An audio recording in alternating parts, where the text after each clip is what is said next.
মগরাহাট থানার পক্ষ হইতে একটি বিশেষ ঘোষণা।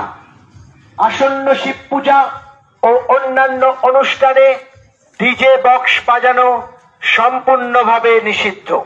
শুধুমাত্র ডিজে বক্স নয়, অতিরিক্ত বক্স বাজানো যাবে না। একসাথে দুটির বেশি বক্স একই জায়গায় বাজানো যাবে না।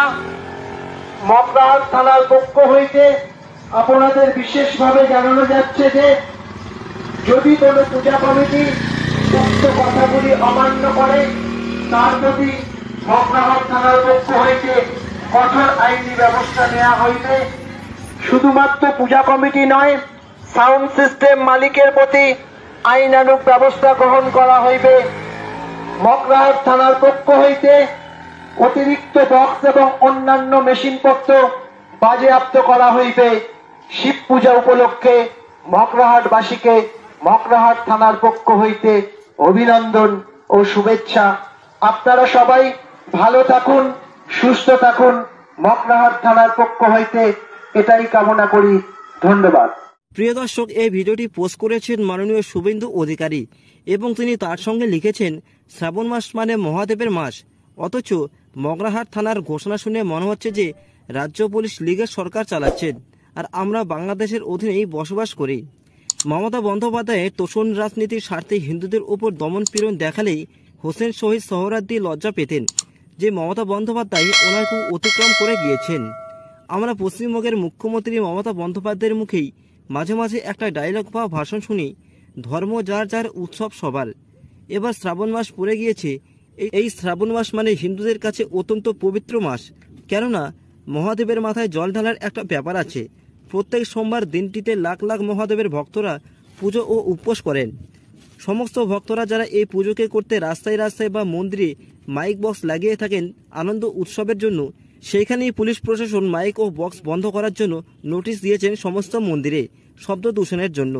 সত্যি যদি রাজ্যের পুলিশ এটাকে শব্দ দূষণের মধ্যে ভাবেন, তাহলে আমার একটা প্রশ্ন আছে যে তবে কেন মমতা বন্দ্যোপাধ্যায় বলেন ধর্ম যার যার, উৎসব সবার, আইন তো সবার জন্যই সমান।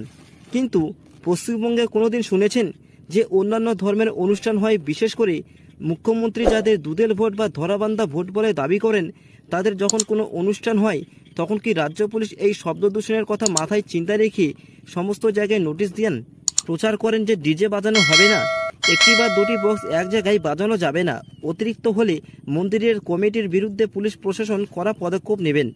ভয়ের একটা পরিবেশ সৃষ্টি করেছেন আমাদের পশ্চিমবঙ্গের মুখ্যমন্ত্রী।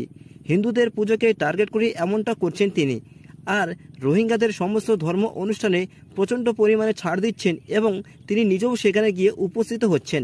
আমরা দেখি দুর্গাপূজার মণ্ডপ থেকে দুর্গা মায়ের ধ্বনির বদলেই অন্য এক ধর্মের মানুষ আছেন যারা হিন্দুদের মূর্তি পুজোকেই তাদের ধর্মে হারাম বলে মনে করেন। তাহলে তাদের মসজিদের উপর মাইক কেন লাগানো থাকে, যেটা হিন্দুদেরকে প্রত্যেকদিন শুনতে হয়? এই বিষয়ে মমতা বন্দ্যোপাধ্যায় কেন চুপ হয়ে থাকেন? এমনটাই দৃশ্য কিন্তু শুভেন্দু অধিকারী তুলে ধরেছেন। এটা পশ্চিমবঙ্গের অংশই নয়, মনে হচ্ছে বাংলাদেশের অংশ হয়ে যাচ্ছে। এবং ভারত যখন স্বাধীনতা পায়নি তখন বাংলার প্রধানমন্ত্রী ছিলেন হোসেন সোহরাওয়ার্দী। পশ্চিমবঙ্গে যদি হিন্দুদের মেরে কেটে ফেলতে পারেন, তাহলে গণভোট যদি হয় সেখানে সামগ্রিকভাবেই পশ্চিমবঙ্গ এবং বাংলাদেশ পাকিস্তানের অংশ হয়ে যাবে। তার জন্য তিনি পশ্চিমবাংলার হিন্দুদের উপর প্রচুর অত্যাচার করেছিলেন। তবে তাকেও এবার মমতা বন্দ্যোপাধ্যায় হার মানিয়ে দিয়েছেন।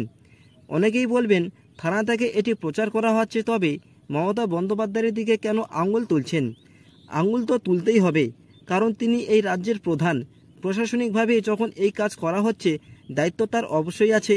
তিনি তো রাজ্যের পুলিশ মন্ত্রী, ওনার অর্ডার ছাড়া এই পশ্চিমবঙ্গে কোনো কিছুই হয় না। তাহলে হিন্দুরা যখন তাদের পবিত্র উৎসব পালন করছেন, সেখানে এত বাধা কেন সৃষ্টি হচ্ছে? অন্যান্য রাজ্যে তো এই নিয়ে কোনো বাধা নেই। উত্তরপ্রদেশের মুখ্যমন্ত্রী যোগী আদিত্যনাথ তার রাজ্যেই তিনি নিজে প্রতিটি মন্দিরে নিজের টাকায় মাইক ও বক্স লাগানোর জন্য আবেদন জানিয়েছেন। হিন্দুদের উপরেই কেন এত অত্যাচার করা হচ্ছে, এই প্রশ্নের উত্তর কি মুখ্যমন্ত্রী মমতা বন্দ্যোপাধ্যায় দিতে পারবেন? প্রিয় দর্শক, আপনাদের কি মনে হয়? আপনাদের মূল্যবান মতামত অবশ্যই শেয়ার করবেন আমাদের সঙ্গে এই কমেন্টের মাধ্যমে। রাজ্যের সমস্ত খবর প্রত্যেকদিন দেখতে এই চ্যানেলটাকে অবশ্যই সাবস্ক্রাইব করবেন। এবং আমার পশ্চিমবঙ্গের সমস্ত বিজেপি দলের কর্মীদের কাছে একটি অনুরোধ রইল, এই ভিডিওটি প্রচুর পরিমাণে শেয়ার করে দিন যাতে প্রত্যেকের কাছেই পৌঁছে যেতে পারে। প্রিয় দর্শক, দেখা হচ্ছে আপনাদের সঙ্গে নতুন কোনো বিষয়ে, নতুন কোনো রাজ্যের দুর্নীতির খবরে। ততক্ষণে দেখতে থাকুন, নজর রাখুন। ধন্যবাদ।